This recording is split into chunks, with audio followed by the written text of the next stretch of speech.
આભાર મહેમાનશ્રીઓને, બધા જ મહેમાનશ્રી આ સ્ટેજ ઉપર પોતાનું સ્થાન ગ્રહણ કરશે અને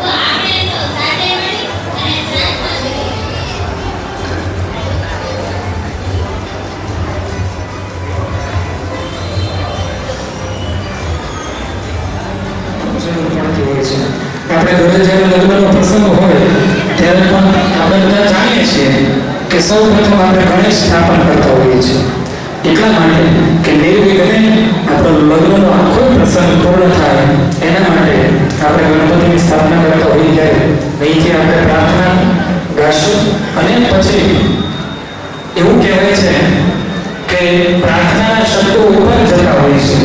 આપણે જે સાચા હૃદયથી પ્રાર્થના કરતા હોઈએ છીએ એ પ્રાર્થના મંગલ ઘડી મહેમાન થઈએ ને મલક બધો દાજી મળે નેનો દેખાઈ પ્રસંગ ધૂબડો અને ઉડે કાળા કાગડા એ હદાવોળી જગતના પણયા પડાઈ આપડા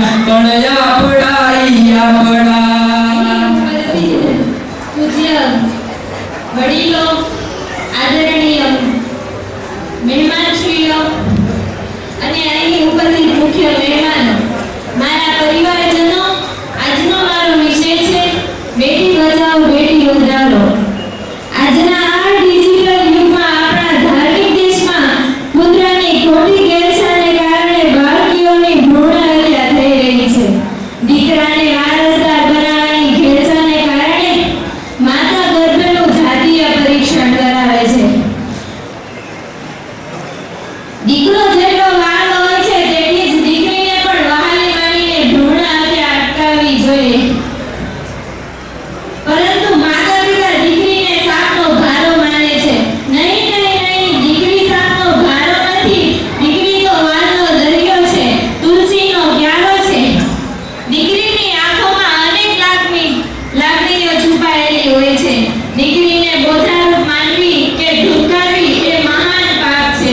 સદા લોકો તેની અવગણના કરે છે. દીકરી પણ ભણી ગણીને શિક્ષક, ડોક્ટર, વકીલ, આઈપીએસ ઓફિસર તેમજ નેતા પણ બની શકે છે. શું નથી બની શકતી? કહેવાય છે ને, નારી દ્વારા નમનારું. નારીમાં અનેક જાતની લાગણીઓ છુપાયેલી હોય છે. લગ્ન બાદ માતા પિતાનું ઘર તેમજ સસરાનું ઘર એમ બે કુટુંબ સંભાળતી હોય છે. દીકરાને સ્થાન આપે તેટલું જ દીકરીને પણ સ્થાન આપવું ખૂબ જરૂરી. ખાતરી છે કે તમે મારા વિચારોને શાંતિથી સાંભળશો.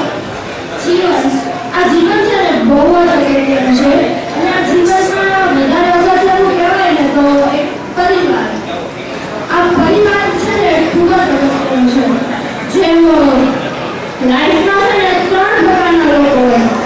એક લો લેવલના જેને ધોકાબાજી કહેવાય, જેમ પોતાનું કામ માંડ કરી શકે, ભાઈ થઈ જાય. પછી સેકન્ડ લેવલ પર આવે કે થોડા એનું કામ સારી રીતે કરી શકે, થઈ જાય બેસ્ટ. અને ત્રીજા કોટક કોલેજમાં LLM વેંકરિયા એનજી વેંકરિયા કોલેજમાં જૂનાગઢ LLM કર્યું અને મહારાષ્ટ્ર યુનિવર્સિટી ગાંધીનગરમાં મેં PhD કર્યું, માસ્ટર PhD.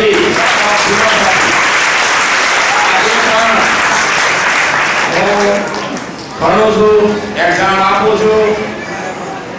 મારા છોકરા બે એડવોકેટ છે, એના છોકરા પણ ભણે, મારા છોકરા પણ ભણે અને હું પણ ભણું. કે આ બધા છે ને આવ્યા છે નિંદર કરી, પણ જે નિંદરમાં એટલે કભી તેની એના ઉપર ઈશ્વરની કૃપા હોય અને ઘરમાં એ ના ન પાડી હોય તો એકાદી વાત એવી કરું કે જેના મોઢા પર એકાદું સ્વીટ આવે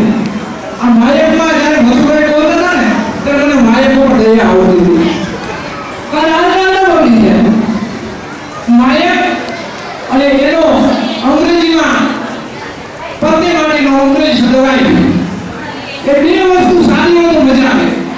માઇક સારું હોય તો બોલવાની મજા આવે અને માઇક સારું હોય તો જિંદગી જીવવાની મજા આવે.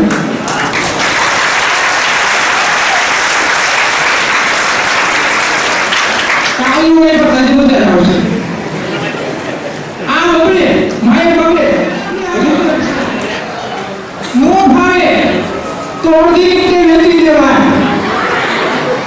ઓલું દેવા દેવાય રોટલા વગર ના રહી. એક દિવસ એક ભાઈ શિક્ષણ એ સિંહણનું દૂધ છે કારણ કે હું સિંહના વિસ્તારમાં નાખે નાખે નાખે ને નાખે.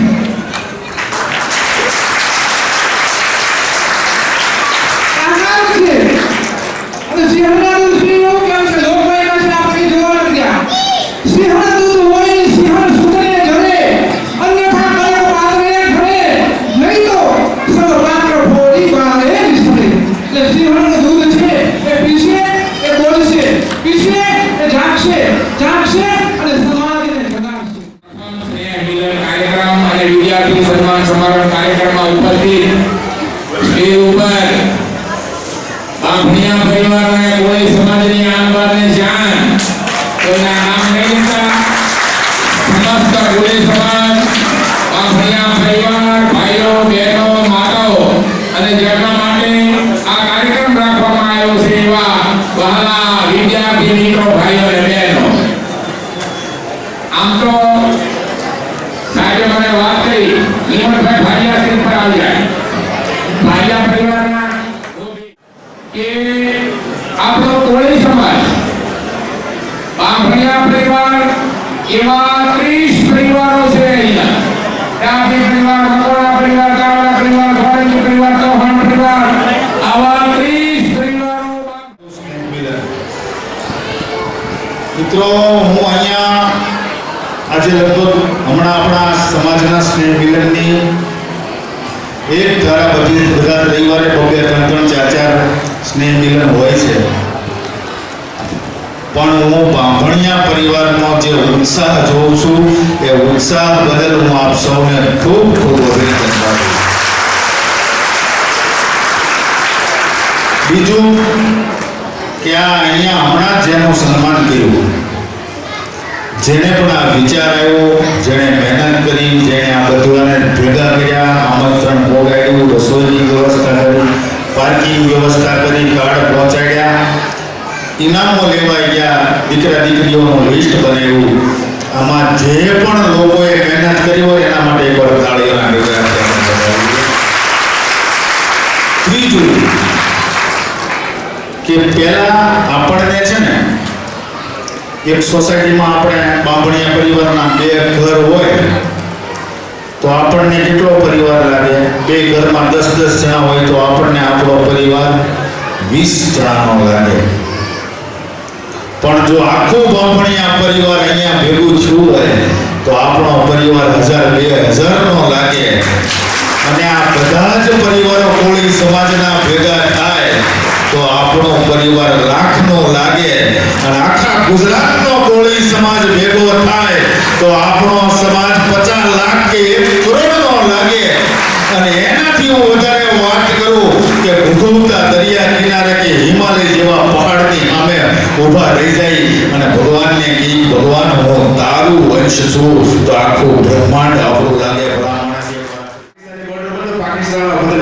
ભારત જવાનથી નંબર 1 દેશના આર્મીના છે આપણે. એટલે જોરથી આજુબાજુ ઉત્તરાયણ ગામમાં ખબર પડી કે ફોજી પણ અહીંયા આવ્યો છે. ભારત માતા કી ભારત માતા કી